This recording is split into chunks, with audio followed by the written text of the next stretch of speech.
Hello বন্ধুরা, আমি প্রিয়া। আমার চ্যানেল প্রিয়া রান্না বান্নায় তোমাদের সবাইকে ওয়েলকাম। আজকে আমার রেসিপি গলদা চিংড়ির কালিয়া। পুরো ভিডিওটা প্রথম থেকে শেষ পর্যন্ত দেখার অনুরোধ রইল, আশা করি খুব ভালো লাগবে। এখানে আমি 1 কেজি মিডিয়াম সাইজের গলদা চিংড়ি মাছ নিয়েছি। মাছগুলো খুব একটা ছোট না, আবার খুব একটা বড় না, মিডিয়াম সাইজের। মাছগুলো এবার পরিষ্কার করে কেটে বেছে ধুয়ে নেব। মাছগুলো পরিষ্কার করে ধুয়ে নিয়েছি, আর মাছের দাঁড়াগুলোও কিন্তু নিয়েছি। চিংড়ি মাছের মাঝের শিরাটা ফেলে দিয়েছি, আর মাথায় যে ময়লাটা থাকে সেটাও কিন্তু ফেলে দিয়েছি। এবার মাছটা ম্যারিনেট করে নেব। মাছের মধ্যে দিয়ে দিচ্ছি 1/2 চা চামচ পরিমাণের লবণ, সামান্য হলুদ গুঁড়ো আর সামান্য কাশ্মীরি লঙ্কার গুঁড়ো দিয়ে মাছগুলো খুব ভালোভাবে মাছগুলো মাখিয়ে 10 থেকে 12 মিনিট রেখে দেব। 10 মিনিট পর গ্যাসে কড়াই বসিয়ে দিয়ে দিচ্ছি বেশ কিছুটা পরিমাণে সর্ষের তেল। হাই হিটে তেল খুব ভালোভাবে গরম করে নিতে হবে। তেল গরম হলে একে একে মাছগুলো দিয়ে ভেজে নেব। চিংড়ি মাছ খুব বেশি ভাজার দরকার নেই, এপিট ওপিট উল্টে পাল্টে ভেজে নিলেই হবে।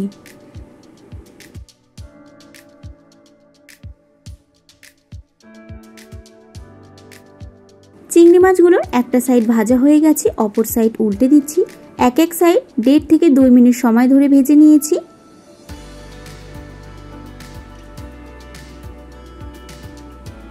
চিংড়ি মাছগুলো ভাজা হয়ে গেছে, একে একে তুলে নেব।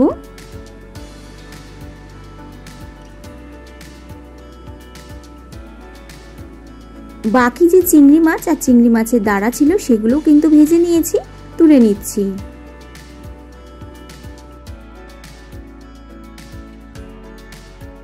কড়াইতে দিয়ে দিচ্ছি আরও কিছুটা পরিমাণে সর্ষের তেল।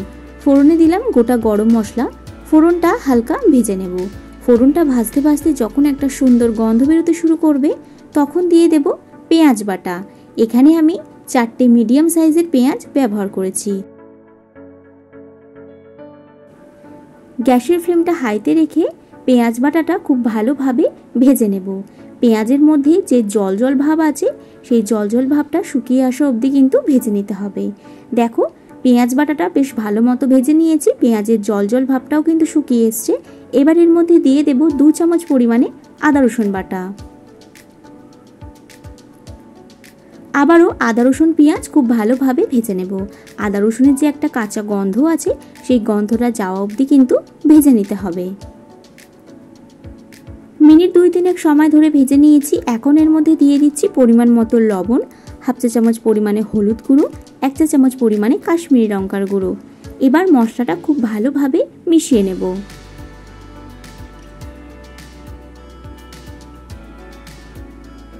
মশলাটা ভালোভাবে মিশিয়ে নিচ্ছি। এখন এর মধ্যে দিয়ে দেব সামান্য পরিমাণে একটু চিনি, আবারও ভালোভাবে মিশিয়ে নেব। দিয়ে দেব চেরা কাঁচা লঙ্কা, ঝালটা অবশ্যই নিজেদের পছন্দ অনুযায়ী দেবে। আর দিচ্ছি টমেটো বাটা। এখানে 2টো মিডিয়াম সাইজের টমেটো আমি ব্যবহার করেছি। মশলাটা খুব ভালোভাবে এবার কষিয়ে নেব। দিয়ে দেব সামান্য পরিমাণ একটু জল। এবার গ্যাসের ফ্লেমটা মিডিয়ামে করে দিয়ে ঢাকা চাপা দিয়ে মশলাটা খুব ভালোভাবে কষিয়ে নিতে হবে।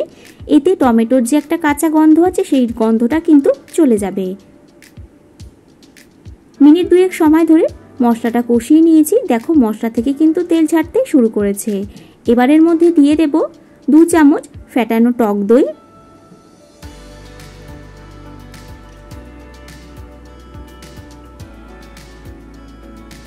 টক দই দেওয়ার পর খুব ভালোভাবে একবার মিশিয়ে নেব। এবার দিয়ে দিচ্ছি কাজু, পোস্ত, চালমগজ বাটা। আবারও খুব ভালোভাবে মিশিয়ে নেব। আর গ্যাসের ফ্লেমটা একদম লোতে করে দিয়ে ঢাকা দিয়ে আরও কিছুক্ষণ সময় ধরে মশলাটা কষিয়ে নেব। যত ভালো কষানো হবে রান্নার টেস্টটা কিন্তু ততটাই ভালো আসবে। মিনিট 4 সময় ধরে মশলা কষিয়ে নিয়েছি। দেখো, মশলা থেকে কিন্তু ভালো মতো তেল ছাড়তে শুরু করে দিয়েছে, আর মশলার কালারটাও কিন্তু ভীষণ সুন্দর এসছে। এবার এর মধ্যে ভাজা চিংড়ি মাছগুলো একে একে দিয়ে দিচ্ছি। মশলার সঙ্গে চিংড়ি মাছ আরও মিনিট 2 সময় ধরে কষিয়ে পরিমাণ মতো জল দিয়ে দেব। যে যেমন গ্রেভি রাখবে সেই পরিমাণ কিন্তু জল এখানে অ্যাড করবে। জল দেওয়ার পর খুব ভালোভাবে একবার মিশিয়ে নেব আর গ্যাসের ফ্লেমটা মিডিয়ামে রেখে ঢাকা দিয়ে 7 থেকে 8 মিনিট সময় ধরে রান্না করে নেব। ফিরে এলাম 8 মিনিট পর। রান্নাটা কিন্তু আমার একদম হয়েই এসছে আর কালারটা দেখো কতটা সুন্দর এসছে। এই সময় লবণটা তোমরা একটু চেক করে নিও, লবণ কম বেশি হতেই পারে। এবার এর মধ্যে আমি দিয়ে দেব সামান্য পরিমাণ একটু গরম মশলার গুঁড়ো আর দিয়ে দেব 1 চামচ পরিমাণে ঘি। চিংড়ি মাছের মালাইকারি তো আমরা সকলেই খেয়ে থাকি, এইভাবে একবার চিংড়ি মাছের এই রেসিপিটা বানিয়ে দেখো, আশা করি তোমাদের খুব ভালো লাগবে। খুব ভালোভাবে একবার মিশিয়ে নেব আর গ্যাসের ফ্লেমটা বন্ধ করে ঢাকা দিয়ে 2 মিনিট স্ট্যান্ডিং টাইমে রাখলেই তৈরি হয়ে যাবে আমার গলদা চিংড়ির কালিয়া। রেসিপিটি যদি ভালো লাগে তাহলে লাইক কমেন্ট শেয়ার করে দিও আর এরকমই রেসিপি পেতে আমার চ্যানেলটা সাবস্ক্রাইব করার অনুরোধ রইল। আর সবার আগে আমার ভিডিও নোটিফিকেশন পেতে পাশে থাকা বেল আইকনটা অবশ্যই প্রেস করে দিও। সকলে ভালো থেকো, সুস্থ থেকো, আবার হাজির হব নতুন কোনো রেসিপি নিয়ে।